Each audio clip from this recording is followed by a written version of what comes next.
Sir தயவு செஞ்சு நான் சொல்றத கேளுங்க. என் பொண்டாட்டி புள்ள மேல சத்தியமா சொல்றேன், நிச்சயமா அவங்கிட்ட எந்த கேசட்டும் இருக்க முடியாது. நீயே ஃப்ராடு. நீ பண்ற சத்தியத்தை எங்களை நம்ப சொல்றியா? நாங்க 2 பேரும் போலீஸ் ஆபீசர்ஸ். எங்களையே ஒருத்த நேரடியா சந்திச்சு துணிச்சலா 4.5 லட்சம் ரூபாய் கேட்கறான்னா அவன்கிட்ட கேசட் இல்லாமல கேட்பான். இல்ல சார், நடுவுல ஏதோ குழப்பம் நடந்திருக்கு. நான் உண்மையை சொல்லிடுறேன், அந்த கேசட் என் கையில தான் இருக்கு. உங்ககிட்டயா? அன்னைக்கு ராத்திரி ஜெயிலுக்கு திரும்பி வந்து என்ன சொன்ன நீ? கோபால் குடும்பத்தை தான் கம்ப்ளீட்டா க்ளோஸ் பண்ண முடிஞ்சது, அந்த கேசட் என் கையில கிடைக்கல சொன்னியா இல்லையா நீ? அட ஆமா சார், கோர்ட்ல இப்ப என் கேஸ் நடந்துகிட்டு இருக்கு. நான் பாட்டு கேசட்டை உங்க கையில கொடுத்துட்டேன்னா, நீங்க கோர்ட்ல சாதாரணமா எனக்கு சாட்சி எல்லாம் விட்டுட்டீங்கன்னா நான் என்ன பண்றது? அதுதான் கேசட்டை மறைச்சு வச்சேன். இப்ப என்ன வெளியே விடுங்க, 1/2 மணி நேரத்துல கேசட்டோட வரேன். அப்படின்னா அவன் எந்த தைரியத்துல நம்மளை கூப்பிட்டு 4.5 லட்சம் ரூபாய் பேரம் பேசியிருக்கான்?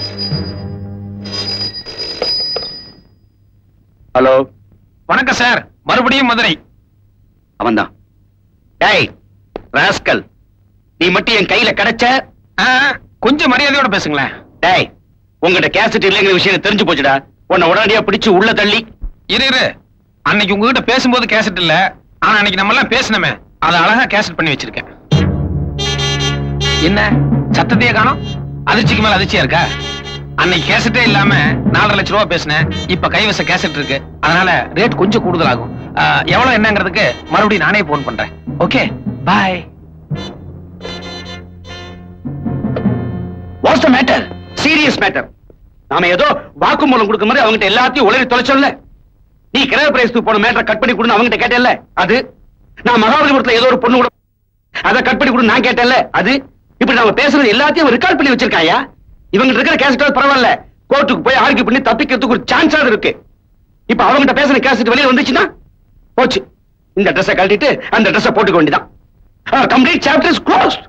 இதுக்கு ஒரே ஒரு வழிதான் சார் இருக்கு. என்ன, எங்கெல்லாம் தற்கொலை பண்ணிக்கன்னு சொல்றியா? அது இல்ல சார். சொல்லேன்டா. என்னன்னு சொல்லி தொலைய. இப்ப நீங்க போன்ல பேசுனீங்களே, அவன் ஒரு உலகமாக கிரிமினல். அதான் எங்களுக்கு தெரியுமே. நீ வேற புதுசா சர்டிபிகேட் கொடுக்கணுமா? நீ சொல்ல வந்து சொல்லி தொலைய. அந்த கிரிமினலை இந்த கிரிமினல் சந்திச்சா தான் சரியா இருக்கும். எனக்கு ஒரே ஒரு வாய்ப்பு கொடுங்க, உங்க மொத்த பிரச்சனையும் நான் தீர்த்து காட்டுறேன். இனிமேலும் நாம அவங்களுக்கு சந்தர்ப்பம் கொடுக்கவே கூடாது. மாயாண்டி ஜெயில இருந்து வெளியில வந்தாங்கிறதுக்கு உண்டான சாட்சிகளை நாளைக்கு சாயங்காலத்துக்குள்ள நாம எப்படியும் தயார் பண்ணி ஆகணும். அது முடிஞ்சாலும் முடியாட்டியும் கையில இருக்கிற கேசட்டை கொண்டு ஐஜிட்ட கொடுத்து அந்த 2 சீனியர் ஆபீசர்ஸ் அரெஸ்ட் பண்ணி உள்ள தள்ள சொல்லணும். கவலையே படாதீங்க, நீங்க கேட்ட சாட்சி நாளைக்கு காலையில உங்க கையில 11 மணிக்கு இருக்கும். இப்ப எனக்கு தூக்கம் வருது. Good night. Good night. Good night. நில்லு. நீ யாருக்குமா குட் நைட் சொல்ற? எனக்கு அவர் கூட கொஞ்சம் வேலை இருக்கு. அவர் கூட கொஞ்சம் வேலையா, கொஞ்சர வேலையா? அம்மா லலிதாம்மா, எனக்கு ரசகுல்லாக்கு ஒத்து வராதுன்னு நான் ஏற்கனவே பல தடவை சொல்லிட்டேன். இருந்தாலும் உடம்பு புரியா புடிச்சிட்டு இருக்கு. நீங்க கொஞ்சம் புரியுற மாதிரி உங்க பாஷையில சொல்லுங்க. குட். என்ன நீ கொஞ்சம் கூட பொறுப்பு இல்லாம நடந்துக்கிற? நான் ரொம்ப பொறுப்போட தான் பேசிக்கிட்டு இருக்கேன். நாளைக்கு எப்படி இருந்தாலும் இந்த கேஸ் ஜெயிச்சுடுங்கிற நம்பிக்கை எனக்கு இருக்கு. அதுக்கப்புறம் எனக்குன்னு ஒரு எதிர்காலம் இருக்கு இல்லையா, அத பத்தி நான் அவர்கிட்ட கொஞ்சம் டிஸ்கஸ் பண்ணணும். Rudra have some sense. நீ படிச்ச பொண்ணு, அந்த ஆளு 100% கிரிமினல். சாரி, நீங்க ஏற்கனவே ஒரு தடவை சொல்லிருக்கீங்க, அந்த ஆளுக்கு இருக்கிற புத்திசாலித்தனத்துக்கு அவர் சரியான ரூட்ல போயிருந்தா இந்நேரம் அவர் போலீஸ்ல பெரிய லெவல்ல இருந்திருப்பாருன்னு. அந்த ரூட்ல நான் அவரை மாத்த போறேன். நீ உனக்கு அந்த ஆளை பத்தி சரியா தெரியாது. உன்னை தன் ரூட்ல கொண்டு போய் உன்னை கிரிமினலா மாத்திடுவான், ஜாக்கிரதை. நீங்களே என்னை இங்க கொண்டு வந்து விட்டுட்டு நீங்களே அந்த ஆளோட பழகிறத பார்த்து பொறாமப்பட்டா எப்படி? நான் வரேன். பொறாமையா? எனக்கா? கடைசியில் என்ன கல்யாண புரோக்கர் ஆக்கிட்டியா? சந்தோஷம்.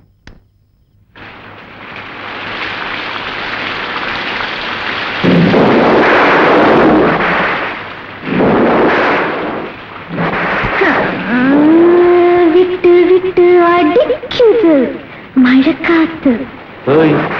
என்ன பட்டு பட்டு துடிக்குது இளநாத்து. அது சரி.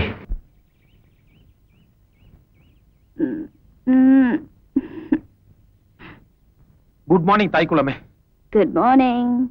மணி 10 போகுது, கொஞ்சம் சீக்கிரமா எந்திரிச்சு குளி. லலிதாம்மா வந்துட போறாங்க. வந்தா என்ன? வந்தா என்னவா?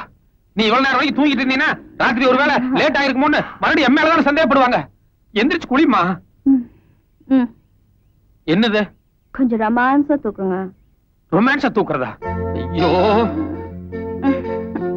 போ போய் குளி. என்னாச்சுமா? பாத்ரூம் வரைக்கும் கூட்டிட்டு போங்க. இது பாரு, பாத்ரூம் வரைக்கும் வேணா கூட்டு போறேன், ஆனா குளிக்கவே நல்லா சொல்லிடாத, அது என்னால முடியாது. சரி போ. போய் சீக்கிரமா குளிச்சுட்டு டக்குன்னு வந்துரு.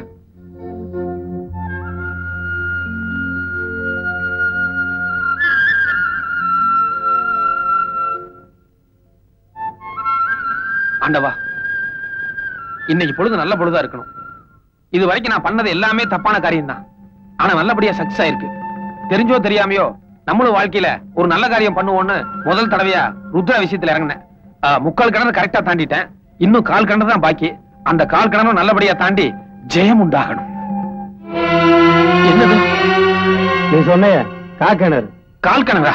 மதுரை, நாங்கெல்லாம் ஆளு அம்பு பட பரிவாரம் கத்தி துப்பாக்கின்னு இத்தனை வச்சுட்டு மூச்சு திணறிட்டு இருக்கிறோம். நீ ஒத்த ஆளு இத்தனோடு மூளையை வச்சுக்கிட்டு எல்லாரும் விரல விட்டு ஆடிட்டு இருக்கிய. போய் தேடுங்கடா. ருத்ரா, அப்படியே ஓடிடு. கீழே ஓடிடு. இந்த பக்கம் வந்தாங்க. ஓடிடு, ஓடிடு. சார்,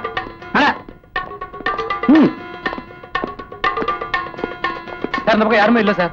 இந்த பக்கம் யாரும் காணல சார். டச் ஸ்டாப்ல எட்டிக்காரி, நான் ஒரு சத்தம் கொடுத்து நீ மாயமா மறைஞ்சிட்டா. வாங்க. நீ என்கிட்ட தானே இருக்கிற. அவ தானா வந்து சேருவா. நட. ஓகே.